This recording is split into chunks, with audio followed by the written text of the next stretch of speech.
andito na naman po tayo. Good morning po sa lahat. Excited po ba tayo? Ako nga po, excited na excited eh.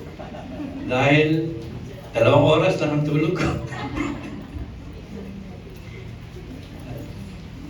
Tunay nga po, nagpapasalamat po ako sa ating pastor po. Kasi andun po yung matyaga niyang pagtuturo.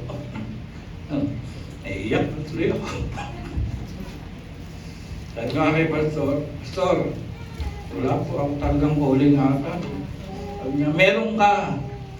Alam ng Diyos yun. Kaya sabi niya, huwag kang kabahan. Hayaan mo sila ang kabahan sa'yo. Kaya sa umagang pong ito, talagang napakabuti po ng Panginoon. No? At andito tayo lahat, kagising, malalakas. Pagkamat ang iba ay may masamang pakaramdaman po. Pero ang Diyos po ay hindi nagkukulang. Ang Diyos po ay laging kumasalima. Sabi nga po nung panahon namin, 90s, na darating na ang Diyos, araw na lang ang binibilang. Pero ngayon po, darating na ang Diyos, oras na lang ang binibilang. Kaya talaga pong napakalapit na po ang pagdating ng Panginoon.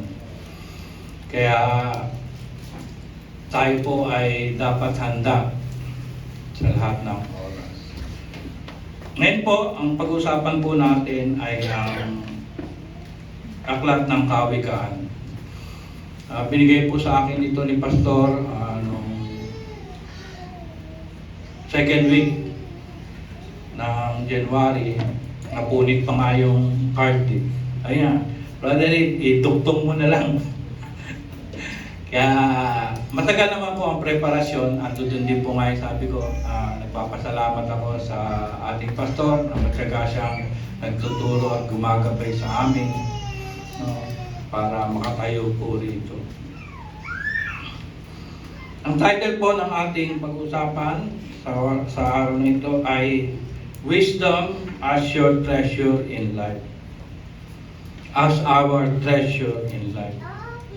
Ito po ay matatagpuan sa Proverbs 1 and 2. Kasi yung Proverbs 1, di ba, nabasa na po last week ni Chay at ngayon po yung Proverbs chapter 2. Sabi nga po sa Proverbs, basahin ko po ulit ang Proverbs 1, chapter 1 to 6. Ang mga kawikaan ni Solomon na anak ni David, hari ng Israel. Sa pamamagitan nito, ang tao ay matatamo ang karunungan at pangunawa sa mga salitang puno ng aral sa buhay. Itinuturo nito ang matuwid na paraan ng pamumuhay, katwiran, karunungan at katapatan. Verse 4, mabibigyan ito ng talino ang walang karanasan at ang mga kabataang matuturoang magpasya ng tama. Sa pamamagitan nito, lalong tatalino ang matalino at magiging dalubhasa ang kakaunti ang kaalaman. Sa gayon, lubos nilang maunawaan ang mga katwiran, gayon din ang palaisipan ng marunong. Sabi po, ang aklat ng kawikaan ay kalipunan ng mga turo kung papaano mamumuhay ng matuwid at kalugod-lugod sa Diyos. No? Sa chapter 1 po, verse 7a, sabi nga, ang paggalang at pagsunod kay Yahweh ay pasimula ng karunungan. Kaya po ang pag-usapan natin dito ay wisdom. How to achieve wisdom. Kasi daw po ang Proverbs ay parang daw po itong atas ng juice, no? Yung kagaya ng kalamansi, pag kinatas nyo, pag ininom nyo po yun, talagang napakaasim po, no? Pag hindi binantuan. No? Ganun po ang aklat ng Proverbs. No? Napakalalim po na salita ng Panginoon. Hindi po kagaya ng mga sulat ng nila Paul, nila John, no? Nila Peter. Andun po yung pagpapaliwanag mismo sa verses, no. Pero ang Proverbs po talagang bubulay-bulayin po natin para atin po maintindihan. Proverbs means axiom. Spell po nun A-X-I-O-M. Sa Tagalog po, saliwakain. Kaya napakalalim po pag binasa natin ang Proverbs. No? Andun po lahat ng turo at itong dapat nating gawin sa ating pamumuhay. Pag-usapan po natin yung salitang wisdom. Yung acronym po, yun po ang ginawa namin ni Pastor. Kaya meron po tayong 6 na point. No? Ang first po, W, sabi po ay words of the Father. Sabi po Proverbs 1:10, aking anak, sakali mang akitin ka ng mga makasalanan, huwag kang papayag, tanggihan mo sila. Yan po ay payo ng ating Ama. Kaya nga po, words of the Father, ibig sabihin, Father as a guide. Siya po ang mag-guide sa atin. Bilang Ama, siya po ang mag-guide sa atin habang tayo po ay lumalakad sa mundong ito. Gaano po kahalaga ang pangaral ng isang magulang o ng ama? Lalong-lalo na po ang pangaral ng Diyos sa kanyang mga anak. Kaya po ang Proverbs is about the Word of God. Kaya ang isang tao hindi mabubuhay kung wala siyang Word of God. Siya po ay mamamatay. Siya po ay mapupunta sa tinatawag na kahangalan. Wicked. Kasi po ang illustration po daw ng Proverbs ay father, son, wicked people, and wicked woman. Yun po ang illustration ng Proverbs. Kaya kung kayo po ay walang words of God, ay mapupunta po tayo sa mga wicked. No? Matutokso tayo ng mga wicked people o wicked woman. Ibig sabihin, madali tayong mamadaya. No? Kaya nga sabi dito ng ama, no? Aking anak, sakali mang akitin ka ng mga makasalanan, huwag kang papayag, tanggihan mo sila. Dahil yun po ay pangaral, no? Doon po tayo ginaguide ng ating ama. Kaya sa mga kabataan ngayon, ang mga tatay po ay talagang nag-guide sa atin. No? Huwag po tayong maging madamdamin. No? Kasi mga bata po ngayon talagang iba na po ang ang paglaki. No? Medyo may katigasan na ng ulo. Ayaw nang sumunod sa turo at sa gabay ng mga magulang. Kaya kung gusto niyo pong magka-wisdom ang inyong mga anak, pilitin niyo po silang sumunod sa mga turo ng magulang. Tapos tayo sa number 2 ay instruction o pagtuturo o kaalaman. No? Sa instruction po, father is a teacher. No? Proverbs 10:17, ang nakikinig sa payo ay nasa daan ng buhay, ngunit ang ayaw sumunod ay tungo sa pagkaligaw. Sa instruction po, ang sample po dito, di ba pag bumili po tayo ng appliances, no? May instruction po yan sa loob. No? Pag hindi po natin sinunod ang instruction, masisira po yung appliances na binili natin. O kaya pagka bumili tayo ng kotse, kunyari Toyota, ang binili natin, dinala natin sa ibang brand, no? Hindi nila kayang, ay hindi magagawa nila, kaya lang, iba na po yung experience, no? Kasi yung instruction nga po, alam na nila. Gayun din po, ang instruction ng Ama, no? Dahil sila nga po ay dumaan na sa lahat ng panahon, sa lahat ng experience nila, yung itinuturo po sa atin ng ating mga magulang, sundin po natin. No? Dahil sa instruction po nila, hindi po tayo maliligaw. Alam na alam po nila kung ano ang dapat natin gawin sa araw-araw. Dahil wala naman pong magulang na mag-i-instruct sa kanya mga anak na gumawa ng masama. Di ba po? Lahat po ng instruction ng magulang sa kanyang anak ay pawang sa kabubuti niya lamang. Sabi nga po, mag-review tayo. Sa W po, words of the Father, Father as a guide. Sa I, instruction, Father is a teacher. Ngayon naman po, tayo sa letter S, submission. Dito po, ang Father po dito, Father as authority. Sabi nga sa Exodus 20:12, no, 10 utos ng Diyos, igalang mo ang iyong ama at ang iyong ina, upang ang iyong mga araw ay tumagal sa ibabaw ng lupa na ibinibigay sa iyo ng Diyos. Kailangan po, pag nag-utos ang Ama o ang ating Panginoon, no, tayo po ay nasunod. No? Kaya nga tinatawag po, absolute authority ang ibinigay sa mga magulang o sa tatay.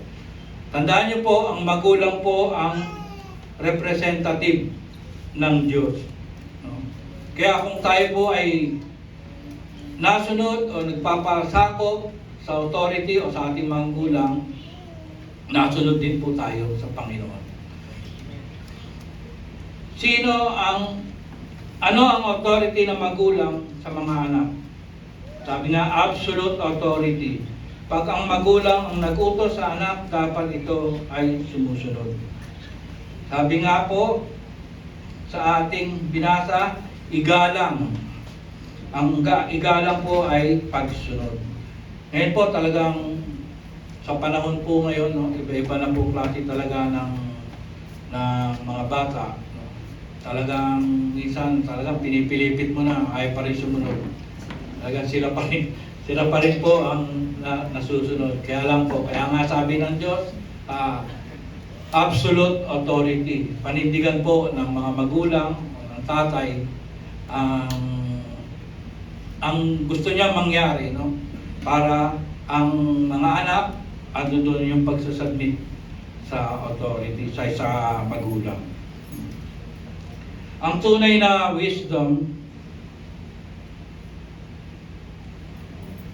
ang tunay na may wisdom ay nagpapasakot sa authority. Kagaya rin po ng natin, no? Nagpapasakop po tayo sa ating magulang, nagpapasakop tayo sa trabaho, nagpapasakop tayo sa church, kung sino man po ang leader ng church, tayo po ay nagpapasakop. Kaya din po sa gobyerno, kung ano po ang gusto ng gobyerno, tayo po ay nagpapasakop. Yun po ang sinasabi na absolute authority ng mga magulang at ng mga may katungkulan sa gobyerno.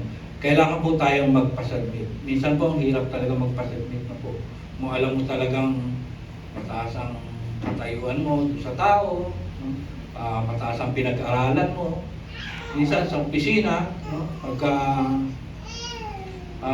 mahina ang ulo ng boss mo, siyempre tingin mo, dapat ako ang boss dyan, hindi ka naman. Pero inilagay po yun ng Diyos, no? Kaya tayo po ay magpasubmit. Tunay nga po na nalulugod ang Diyos kung tayo po ay marunong magpasubmit. Lalo na po sa nakakataas sa atin, sa mga leaders. Lalo na po ang church. No? Sinabi po ni Pastor, ako ang pastor mo, sumunod ka sa akin. Kasabit po tayo. Kasi minsan po, meron po mga churches, gano'n eh, porque maano na po ang katayuan, o kaya siya po ay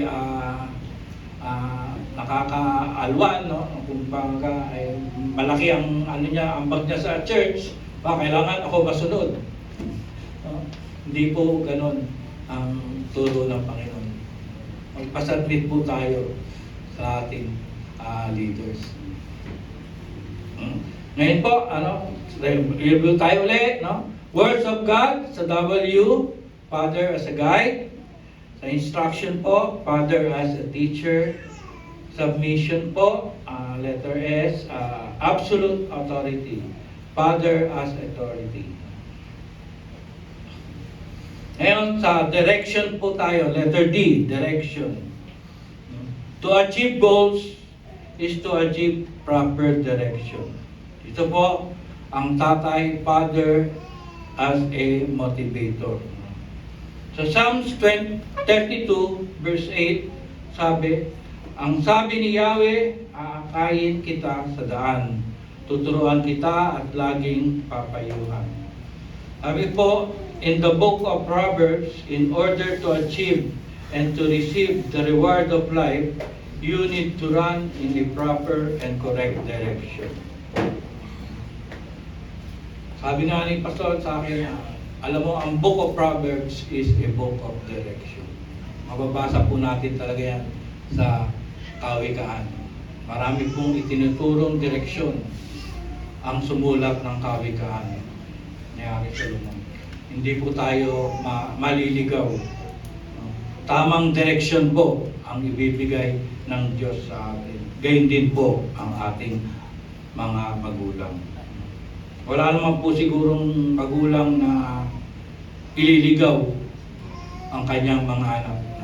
Tuturo ang maling direksyon. Maliban na lang po yung mga pusa na nililigaw natin o ayaw natin na mga pusa na dumudumi. Pero bawal na po ngayon yun. Ang taong walang direksyon, walang kahulugan ng buhay. Sabi nga po, in Christ, we have direction. So po yun. Dahil po sa Panginoong Kristo, nagkaroon ng direksyon ng ating buhay. Lalo-lalo na tayo po ay maging born again, maging Christian. Na ang direksyon po natin ay tama. Na wala na tayo sa mga liku-likong landas. Straight na po ang path natin. Gaya po, kung ako po ay hindi pa Kristiyano, talaga po lahat po ata ng sugal ay napasok ko na. Kahit po yung nasiraan ng high school kami, nasiraan yung truck ng school namin, kami pinagbantay. Dahil walang maghatak. Nagsusugal pa rin kami. Ending ng plate number, pag-uulan. Kung ano yung tamang dumaan, siyang nanalo. Talagang pagdating po sa gambling po, talagang present po ako doon. Tatay nga, si Elder Amado nga, buti sabong lang. Ako hanggang casino nakarating.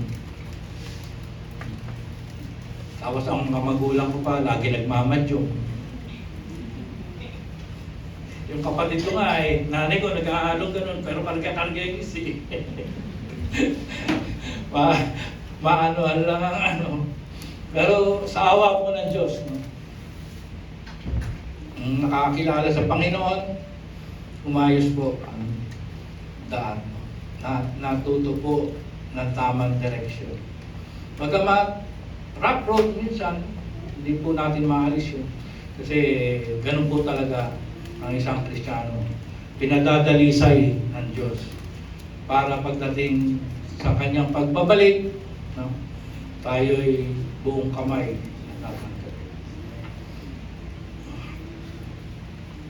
Ngayon may question po.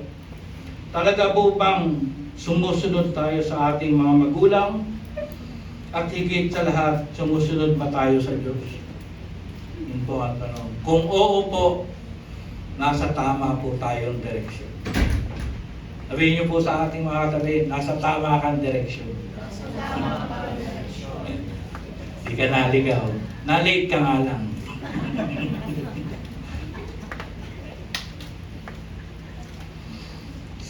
Then, malapit na po tayo. Nasa on na po tayo. Obedience. Yan po yung pinakamahirap. Ito ang word na obedient. Madaling sabihin, pero mahirap gawin. Dito po, ang tatay, father as a father.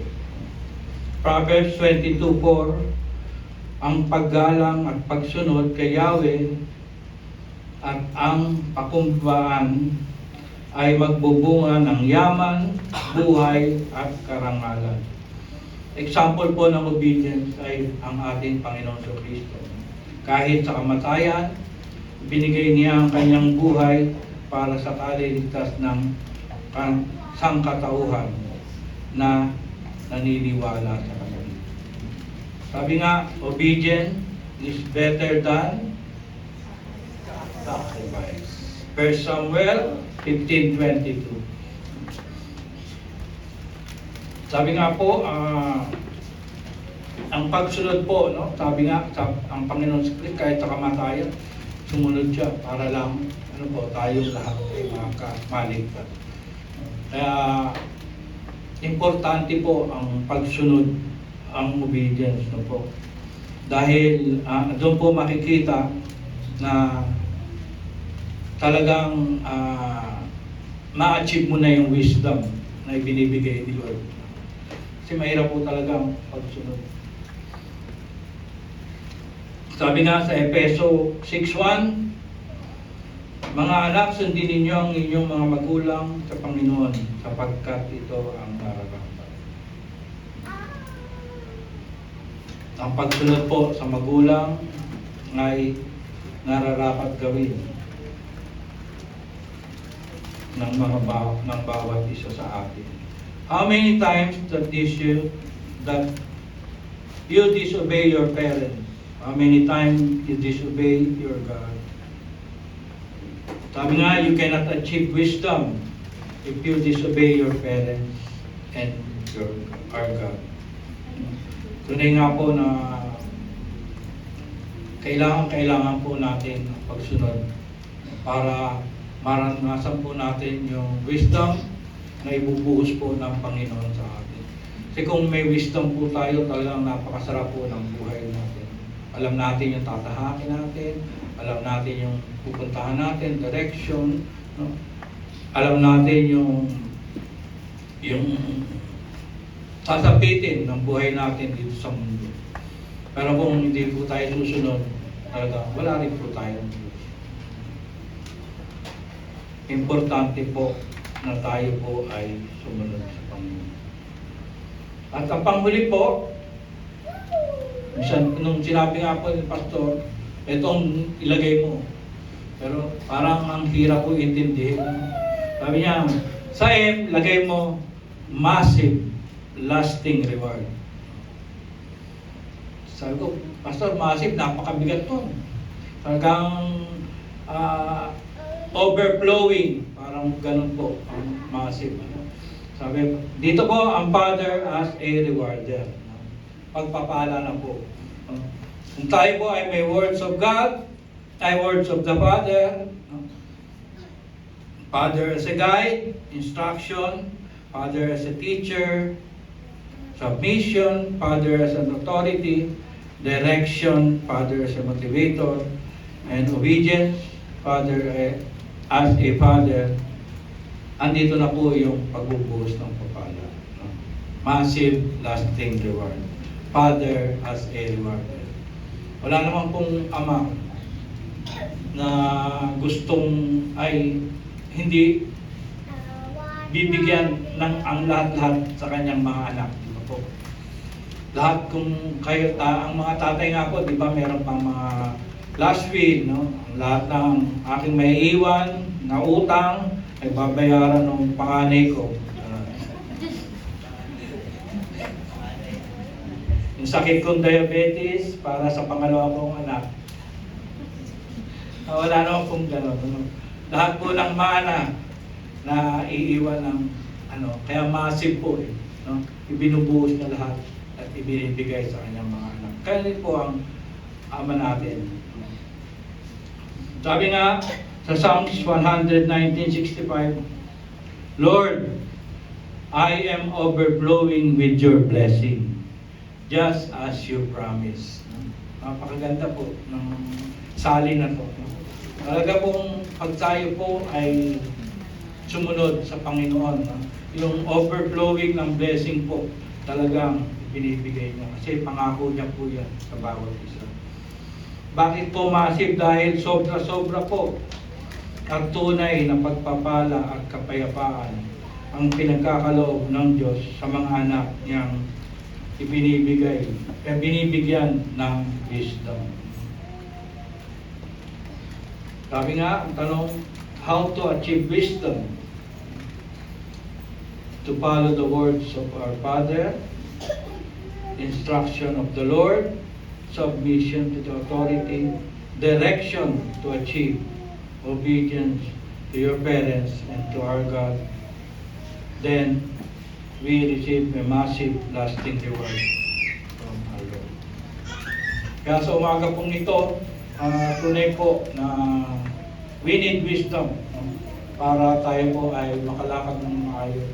Sabi nga po, dito po sa Biblia, matututunan natin, mararanasan natin, matatanggap natin ang lahat ng wisdom.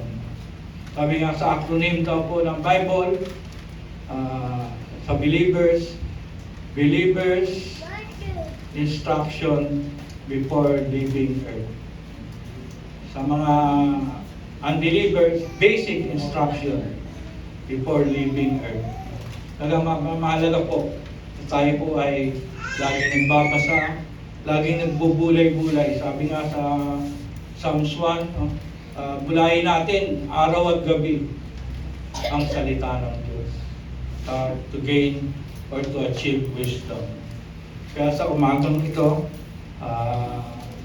iniiwan ko po na lalo na po sa kabataan,